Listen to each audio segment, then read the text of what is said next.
Okay, and we're live. Hey Nick, thanks very much for joining me here today.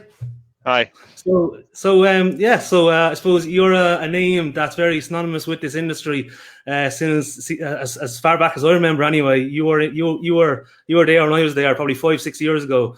So we're some of the old timers in this. A lot of new faces at the moment, but Yeah. maybe give us a little bit of a background on yourself and your own business and how you got into this industry in the first place.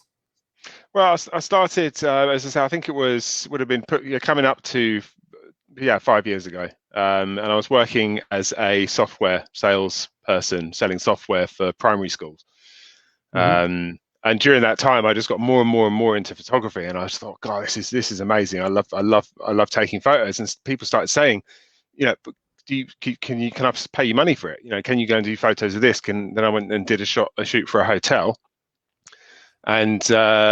and they paid me a pretty good amount of money. It wasn't much, but I thought, hang on, I can make a business out of this. And then they said, do you do 360 photography? And I thought, no, never even looked at it before, ever. At that time, I was just doing normal interior photography, and my plan was to do like sort of still shots of hotels and food photos and products and all that sort of stuff. And I did a virtual tour for them. I got like this cheap, what was it? Sunway photo panoramic head, which was great. And did a tour, and it was awful, absolutely awful. But they awful to my standards now, or professional standards. But they liked it, and it did the job for them.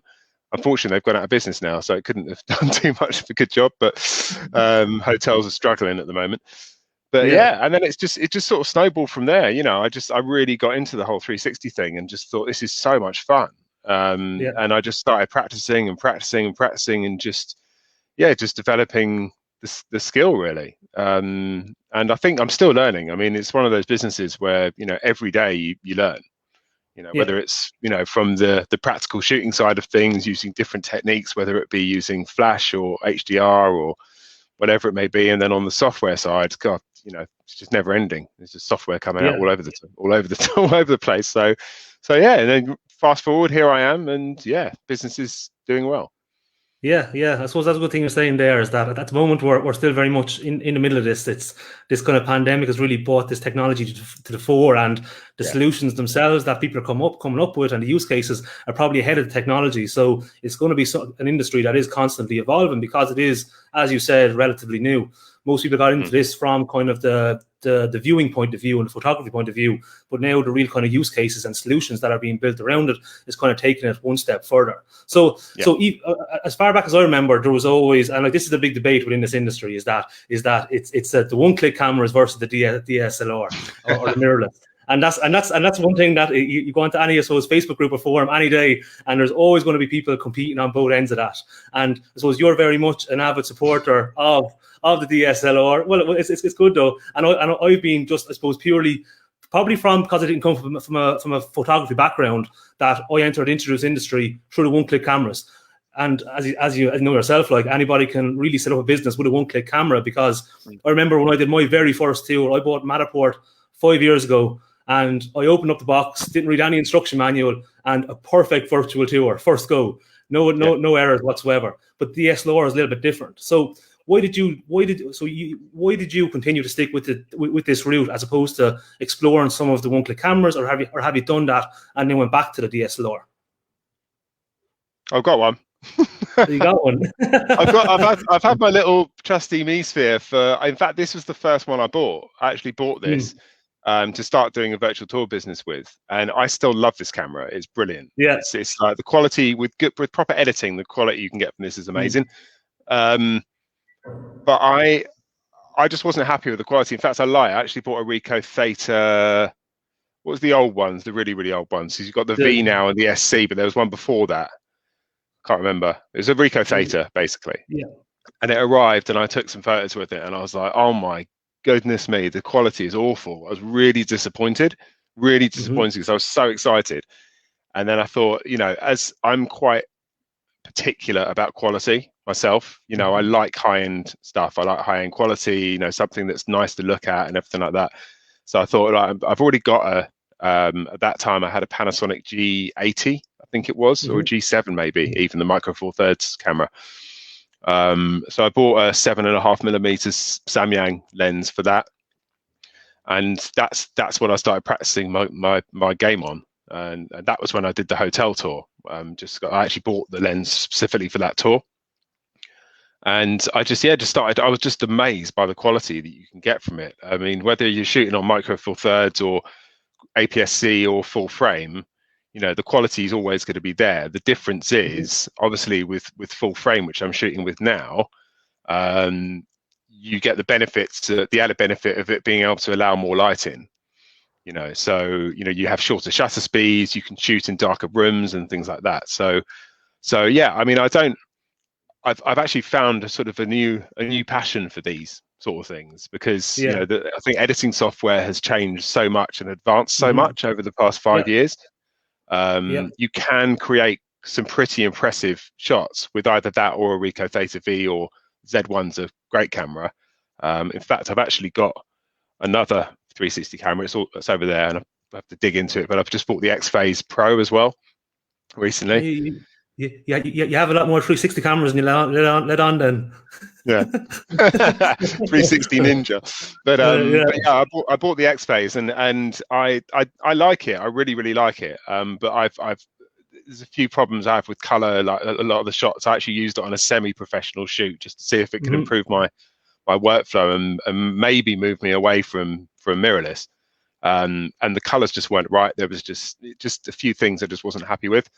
So it's a fantastic camera, and it's actually a higher quality than my Sony, sort of resolution wise, but not color wise, not contrast wise, and all that sort of stuff, because you're never going to get the quality from a tiny sensor this size that you're going to get from a big full frame sensor. So it's just physics. Yeah. So yeah. And do you think, I suppose, like at the moment, it's obviously the quality can't be matched in terms of the one-click cameras. But like, do you think in the future that your method of shooting will become obsolete, and that there will be, I suppose, cameras that can mirror that same kind of quality? I don't doubt it. There will be. Yeah. There will be cameras, that are going to be released. I mean, I think there's one, I can't remember the name, but I think it's just been released, and the specs look pretty impressive. I think it's 14K resolution width-wise, and seamless, no error stitching, quite a bigger sensor. I think it's almost the size of Micro Four Thirds. That's a game changer. I mean, if I haven't, again, I'm not quite sure. I haven't seen it yet because it's early days for it, I think. But yeah, technology is moving forwards at a rapid rate within the 360 industry. And it can only be a good thing. I mean, the bottom line is there's no ifs or buts about it. Shooting with a DSLR mirrorless technique does take longer. Well, a bit longer. So that's another, discussion. is this actually quicker? Yeah. In well, real terms, Talk to me a little bit about the speed in terms of, I suppose, the comparison between those speeds in creating for both. Well, I mean, let's take one of these. You take a picture, and you can stitch in camera, of course you can, but then, as we all know, there are many times where the stitching, there's going to be errors, and if it's already stitched, it's difficult to fix those errors, because you have to go into Photoshop, you have to adjust things and all that sort of stuff. That takes quite a long time to do.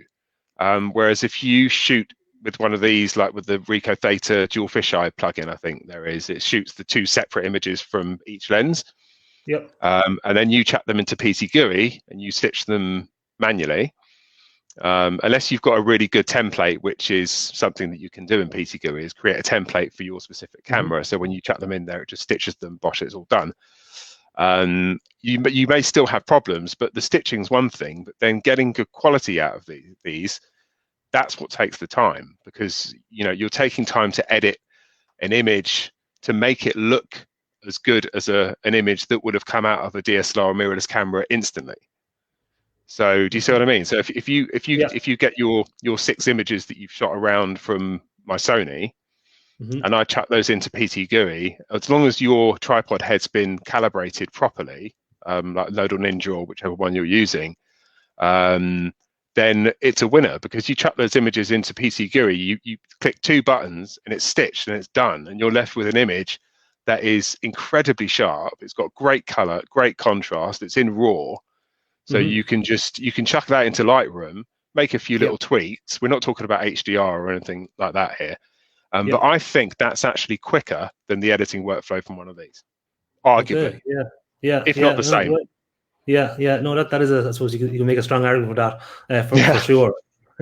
In terms of another one, I suppose another thing I was always wondering is well, I suppose someone like yourself, when like obviously say quality is a huge part of what you do, and it's a decision why you want to, I suppose, go that route as opposed to over the easier process, which a lot of people choose. But I suppose what clients or what I suppose industries do you feel are more focused on the quality side of things? Because like as you said, like I think in a lot of years there's going to be a lot of reshoots when the quality gets there, but also the process gets there as well, where it's easier between say the quality and between a platform. But what clients you see are more so concerned about the quality as opposed to something like maybe the seamless walkthrough of the likes of maybe Metterreel or Matterport?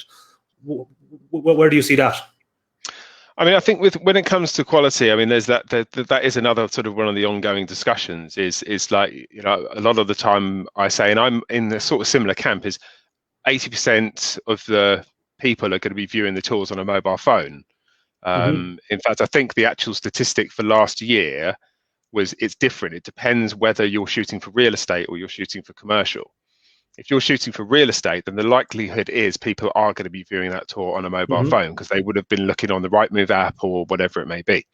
If it's for a commercial tour, I think the actual statistic is quite surprising. I think people say that when they're researching something commercially, like business to business or whatever it may be, then I think they say 60% of people will be using a mobile. So that leaves 40%. That's a massive amount of people that are going to be viewing a tour from their desktop PC at work, or you know, on a bigger laptop or whatever it may be at home.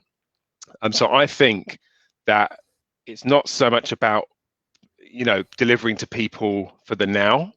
It's more about delivering to people for the future, and that's why I shoot with a mirrorless camera that's got a 16,500 wide resolution. Because I don't know further, you know, 3 years time, 4 years time, we could be having, I don't know, 8K monitors on laptops. You know, if you and that's what you need to think about. You need to be sort of future proofing your work. So that's why, and I've had a lot of people email me saying, you know, do I really need to go down the DSLR mirrorless route? Because it's daunting, and it is daunting. There's no ifs or buts about it. And I say, look, you know, if you're willing to put the time in and you're willing to learn about the methodology and how to shoot and how to get it right, 100% go for it, because you're going to have that peace of mind that your tours are going to look amazing on any single device now. You know, because you can't, even if it is 70% of people that look on mobile phones, what about that other 30%? You don't want to leave them out with I've got a 27-inch photography monitor thing here. And I've tried so many tours that are shot on a one-shot camera, you know, at native resolution of 7,000 pixels wide, and it looks awful. You know, so I just think if I was viewing a tour of a hotel on my computer now, thinking I want to go and stay there, and I then when I looked at another hotel who had a really high quality tour, I'd probably book with the other one. I don't know. You know, so that's no, that's true. Like, we're visual animals. Like, we're very much in that thing where like we're sold on visuals. Like, and that's we live in the era of, I suppose, digital marketing, especially, like, and that imagery plays a big part in that. But one thing I suppose that we've actually touched on in previous discussions with people, and something that you just mirrored there, is the quality really will put you in a position for when in years to come where where the content that you create can be used in other softwares, down other avenues where it could be actually utilized to build other solutions. Whereas the people who are capturing, I suppose, the lower quality they'll either need reshoots, or they won't be in a position to be able to build new solutions with that content that you already have. And that's something that I suppose that has been evident within a number of conversations that I've had to date. I mean, you can always downsize something. You can't upsize something. That's exactly. That's the bottom line, you know. And the good thing is that with 360 software that's out at the moment, I mean, I think I know that, you know, as you know, I'm a 3D Vista user, but I know they've got the multi-resolution thing built into the system, so you know you've got the peace of mind that whether someone's viewing the tour on a mobile phone or they're viewing it on a massive, great big 4K monitor, that they're going to be delivered a tour that's quick, but it's also going to have the correct resolution for the device that they're viewing it on. So Yeah, absolutely, absolutely. And in terms of let's talk a little bit about 3D Vista, because I suppose I'm converted to be a big fan of 3D Vista, and really that's because a lot of the work I would have done would have been in kind of the industrial side of things, and there's a lot more solutions coming out with 3D Vista in terms of maybe especially in terms of say inspection tools, in terms of say employee training tools, and that sort of thing. So there's really the possibilities are really in those industries for that technology, and that's what I can see, because you can really build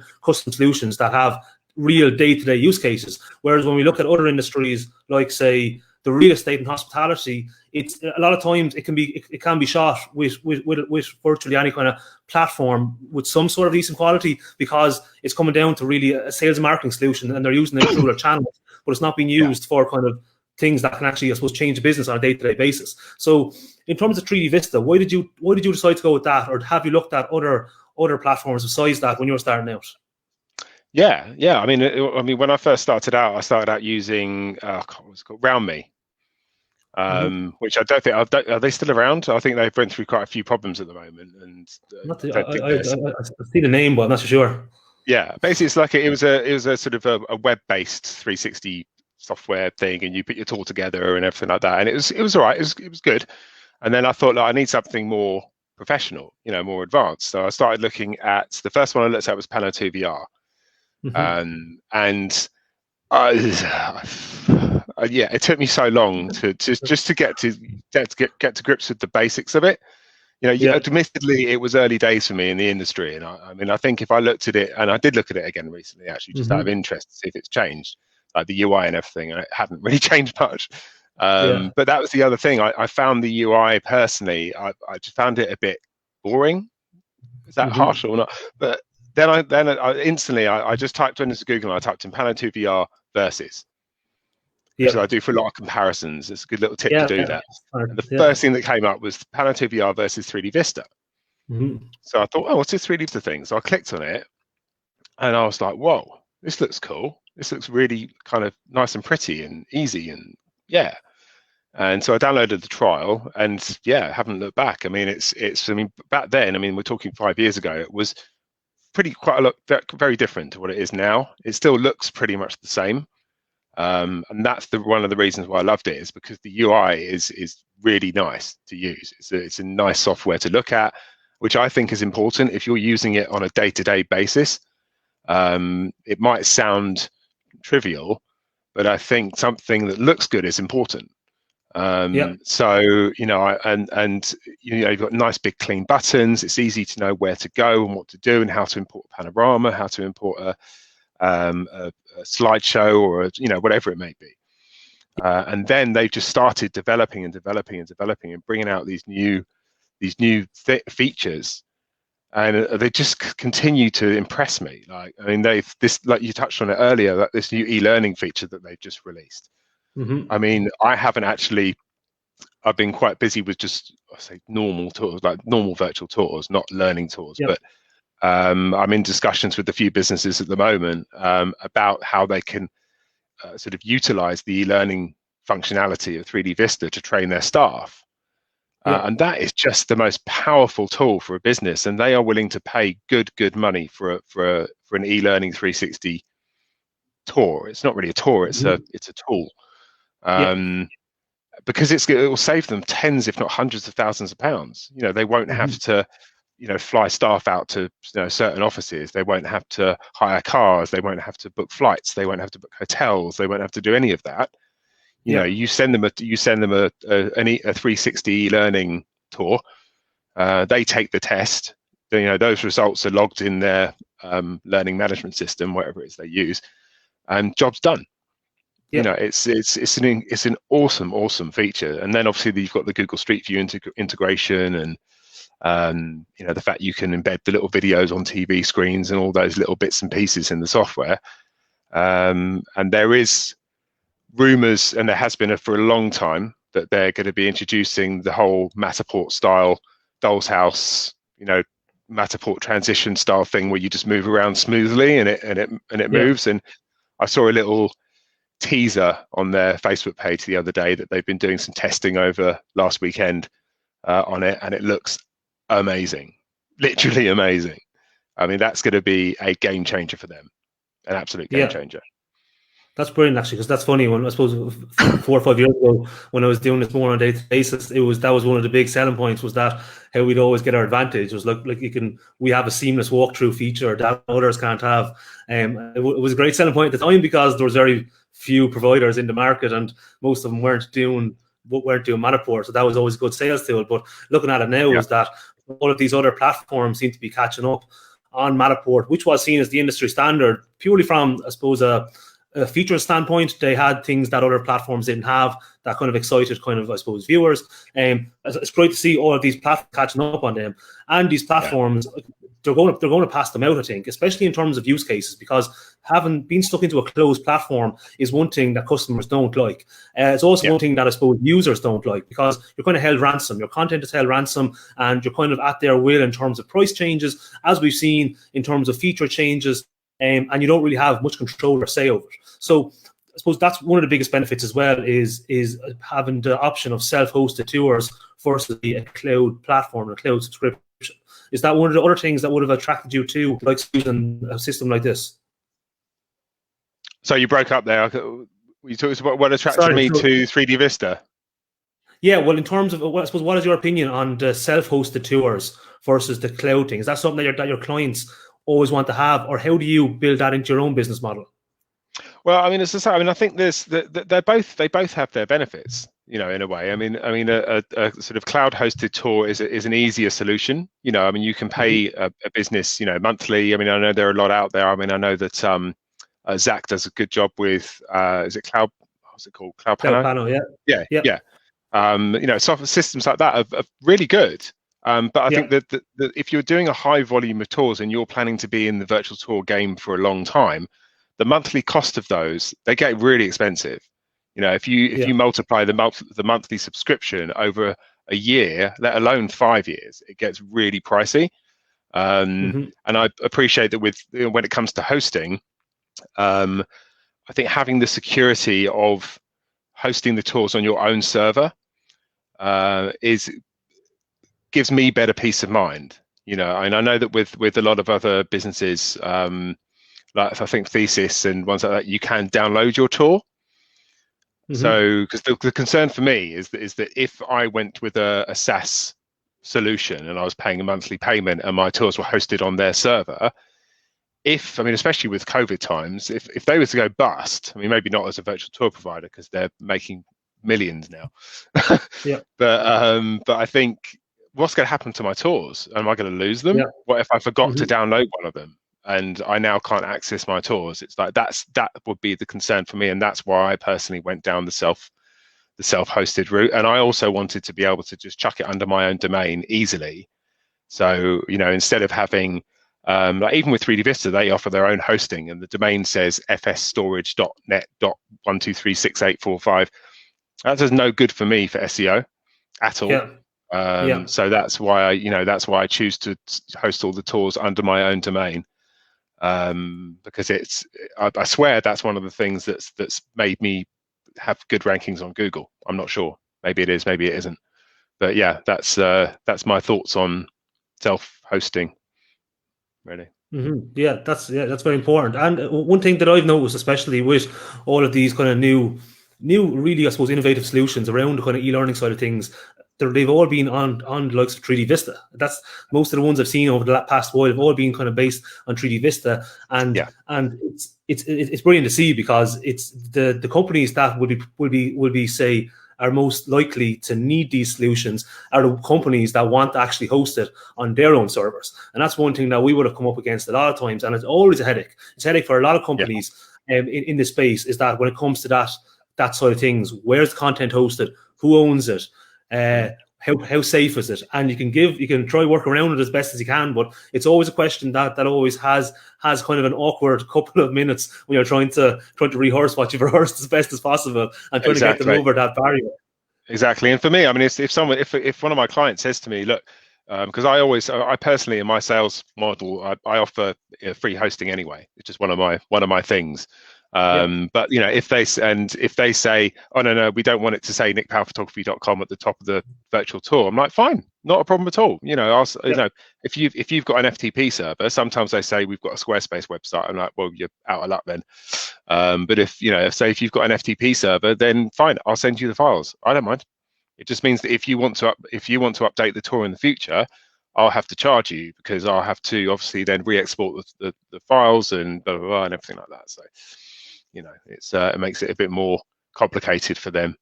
But I think it's fine if they want to host their own tours as a business. They're the customer. Let them do what they want. Yeah. That's you couldn't give better customer service response there. Yeah. And in terms of you're as I said, like you are well known in this industry, especially around kind of your tutorials and the e-learning and the help that you give people. And I know that I suppose you're showing me a little bit behind the scenes and all. And you've released a course at the moment, and you're currently going to be releasing another course soon that dives more into, I suppose, what gives you kind of that competitive advantage when it comes to maybe the shooting, stitching, and the tour creation side of this, and how you use that to your advantage in your own kind of business and sales processes. Do you want to give maybe our viewers a little bit of an insight into that and when that's coming? Yeah, well, I mean, as you said, I've just completed the training course for 3D Vista, it's actually blown my mind how successful that's been. I mean, I think I've got I think it's 86 people enrolled on it now. Which is really, really good. And that's a mixture of people buying the training directly, as opposed to, if someone gets, as a lot of people watching will know, is that I'm a reseller for 3D Vista. And if they buy the software through me, then they get that training free. And that's been incredibly popular. And I've had really good reviews and feedback on that training. But a lot of people said to me, are you going to be doing any training on how to shoot this? How do I take the photos? That's what I'm stuck with. I don't know how to use my one-shot camera. I don't know where to put it in the room. Do I take 4 photos in a room or 1 photo? How do I edit them? Do I do RAW? Do I do JPEG? All that sort of stuff. And the same goes for DSLR mirrorless users. So I messaged all of them back and said, what would you prefer? Would you prefer one training course for one-shot cameras and one training course for DSLR mirrorless cameras, or all of that in one, bearing in mind that as a one-shot user, there is a likelihood or a possibility that you will be moving to DSLR mirrorless at some point. And they said 100% put it all in one video. And I thought, oh, great, that's just quadrupled my work. But that's what I'm doing at the moment. I'm just putting that training course together, and it's coming together really, really, really well. I've just finished the one-shot side of things, and I've just started off on the DSLR mirrorless sort of introductions. What accessories you need to get, what accessories not need to get, but what accessories are useful, the difference between micro four thirds and full frame, and all that sort of stuff. And it's really detailed. I mean, I actually think I'm going into a bit too much detail at one point. But too much is good, because they're all in different sort of chapters anyway. So they'll, if someone wants to skip forward to another chapter, then absolutely fine, not a problem at all. But I think it's probably going to be about 4, maybe 5 hours long, this one. So yeah, it's a lot of work. But yeah, I've got a website sort of holding page in place at the moment for this, just where people can put their email address in if they're interested in getting it. When it's released, I was hoping to release it tomorrow, but that's definitely not going to happen. So it's more like going to be towards the middle of this month. But yeah, as soon as it's completed, anyone who registers on the website, they'll get an email saying it's launched, and the first 20 people to use the discount code I'm going to put on there will get a discount, and then that's it, discount finished.